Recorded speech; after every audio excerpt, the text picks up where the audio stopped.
Hello Heart of Tarot people, and hello my mystery school. It's Equinox, and today we're going to do a reading for Vanessa. So thank you for putting your name forward there, Vanessa. And we'll be doing the Persephone spread. I'll just show you the layout. Oops.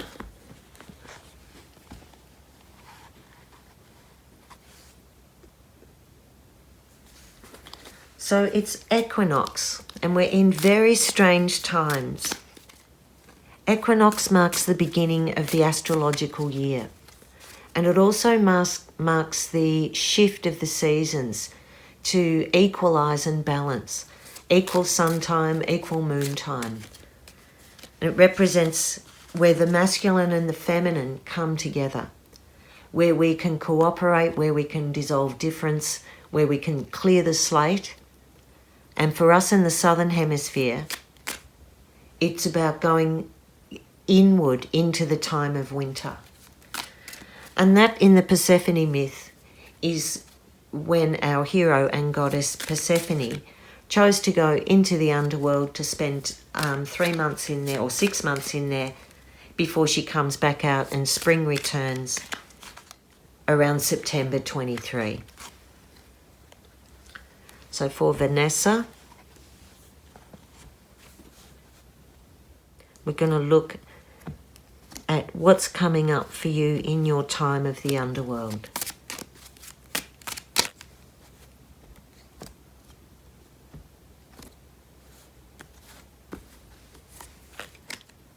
Our first card, what must I acknowledge that I'm unable to change in my life? And we've got the Seven of Wands there, the card of Valor. The next card, how can I take back my power even though I can't change what's happening? Beautiful card, the Ace of Wands. How can I use, and I'm going to change this. The original is, how can I use the challenges in my life to my advantage? I'm changing that to, what must I give up? Queen of Cups. Number 4, I've changed it to, what will I gain from giving this up? We have adjustment. That's the Justice card. How can I make the most of what's happening in my life? Seven of Swords. That's an interesting card there. And words of encouragement from Persephone. We'll just leave that downturned over there. So, Vanessa, our first card, what do I have to acknowledge that I'm unable to change? The Seven of Wands is the card of fighting the uphill battle, of needing to be strategic, to get on top of things and get above, to get the advantage. It's a card that is ready to fight, ready to struggle, ready to stand up for themselves. It's also a card you can see here, he's got different matching sockets going on, and it seems he's been called to action very quickly. He hasn't got all the things in place, but he's always having to jump in. So if this is what you're unable to change, I would expect it's about accepting that there's a certain amount of struggle in your life, and you're very strong. You're often fighting unseen enemies, and it brings out the warrior in you. But maybe there's different ways to fight this battle.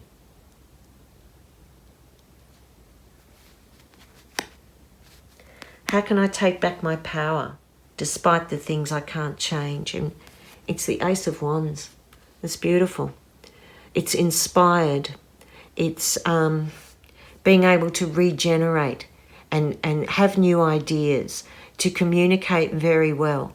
So I think you probably communicate very well and very passionately, but your strength might get turned against you.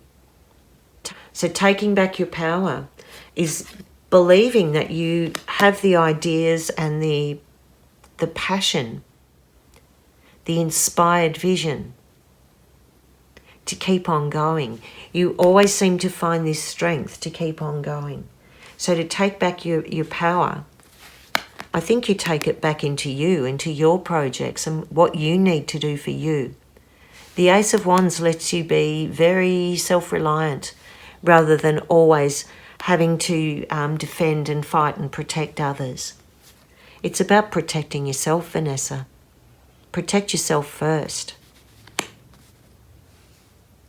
What must I give up? And it's the Queen of Cups. So this is echoing that theme that you've been very loving and generous, very protective of others. And it might be time for you to draw a boundary and think of yourself. For you, I guess, this might feel devastating. There's certain connections that might be draining you. And there's more information coming out. You have to trust your own belief about what's going on and not get caught in the emotional world and dramas of others. There's a different way for you for gathering your self-worth. And here it shows how strong you are. You're very resilient. Card number 4 is what will I gain from giving it up? And it's adjustment. It's a Libran card. It's about fairness and evaluation and, again, not allowing the emotion and your big heart, your compassion to wear you out. There's some truth that you might have to speak, but it comes from justice. It's very fair, it's logical, it's reasonable, and it's absolutely coming from the right place. I feel there's boundaries that you have to put in place, and it's a real tussle for you because it's easy for you to jump in and fight for others. It might be harder for you to fight for yourself, but at this time, if you can put some boundaries in place, it will help you manage your resources, your personal resources. Card number 5, how can I make the most of what's happening in my life? And this is an odd one. 7 of Swords is that sneaking around card. Here it's called futility. How can I make the most of what's happening in my life? You might have to be a bit sneaky, Vanessa. You might have to accept there's no more you can do here. Whatever's draining you emotionally, a clearer boundary is what's going to stop this sense that you've got to keep on fighting. It might be time for you to surrender. And it also might be time, you might have to be a bit sneaky to be able to change this pattern in order to preserve your passion and your vitality. Persephone is queen of the underworld. And all the tricks of being able to mask is one thing she learned. If we look at this 7 of Wands, the thing you're unable to change, this guy looks like a bit like the devil. There's an addictive or a chained up, a sense of bondage that comes with this fight with you. So laying down your weapons, taking what you need first, that's quite a big call for you. Might be a good time to have it. Words of encouragement from Persephone. The 5 of Discs. This is worry. It's the poverty card. She is letting you know you've become bogged down with this fight and with feeling that you're not getting enough back. You're putting all out, but you're not getting... In this card, what they're turning their back on is spiritual. You're looking for an emotional or a spiritual return, maybe. And Persephone is saying, let go, that's what you're going to get back. It's hard to see why Persephone would encourage you with worry. But I suspect she's saying, take it seriously. You need to preserve yourself at the moment. In the story of Persephone, this 5 of Discs, the worry card, really represents her mother Demeter. When Persephone was taken down into the underworld and held there for months on end by Pluto, her mother turned the world into winter. Her mother Ceres, Demeter, turned the world into winter. while she worried and agonized about the welfare of her daughter. And nevertheless, Persephone grew in that underworld time. She was able to find herself away from her mother, and her mother was really powerful. Demeter is Mother Nature. And when she plunged the world into darkness, into winter, which is where we're heading, the whole world was deprived.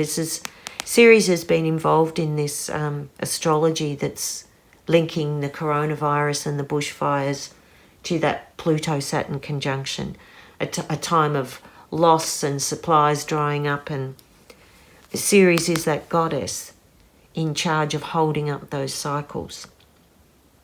So I feel Persephone is saying, when you have your resources to yourself, away from the worries of the people that not only love you, but those who are worrying for you, Persephone rose and became queen. Do you see where I'm going with this one? Persephone is saying, don't let other people's worries stop you from finding your own way and your own resources and your own imagination and inner time to heal and recover, even though these very strong personalities are creating havoc up on the upper world. I hope you can understand where I'm going to with this one. It's just really occurring to me that it's Demeter on Earth turning the world to winter that creates this 5 of discs poverty mentality. And Persephone was able to thrive and survive and more. She grew her crown while she was this 6 months away from her mother. This card will also be telling us that everything's in cycle, and this too will end. So around September 23, with our next equinox, you may see a real shift with this. Though Persephone is calling you to use this time right now to restore yourself, cut off from others, and reignite your passion, your creativity, your vitality. Now, I know you love your animals, Vanessa. So I've got these beautiful Orion's deck tarot. And I'm going to draw you a card to guide over this time, this next 6 months till the next equinox, where you're learning to thrive and survive because of your inner resources. And because you've put some boundaries in place. So which animal? This one. It's the death card, darling. Letting go. Transformation. It's you very linked. I don't know your a sun sign or your astrology. This is it's 2 axolotls. Isn't that beautiful? Axolotls are those creatures that transform into different bodies. They are part fish, but they can walk on land. They have breathing gills, so they can breathe underwater, but they also breathe air. So it's a real time of adaptability. And look, we've got the earth in the center there, saying we are going through this amazing time of transformation. And we're literally adapting new ways to breathe. So the card that is with you is the death card. Learning to shed those skins, learning to adapt new ways to thrive, and being able to make a clear boundary and let go all that doesn't serve you, all that's not just, where it's not fair. I think this is all very fitting for equinox. And also, strangely, this feels like a representation for everyone, how we're all going through. If you are a water sign or a mutable sign, Vanessa, that's Pisces, Sag, Gemini, Cancer or Scorp, I feel you are picking up some of the anxieties of the world, and you need to make a very clear definition about what is working for you, what isn't working for you, and just let things be common sense and logical. Good luck with that, and best of luck to everyone enjoy this time of isolation and reflection and time to regroup, time to think of others, time to bring a new form through. We're all doing it together. I'm Merryl Key, and you can find me at www.merrylkey.com.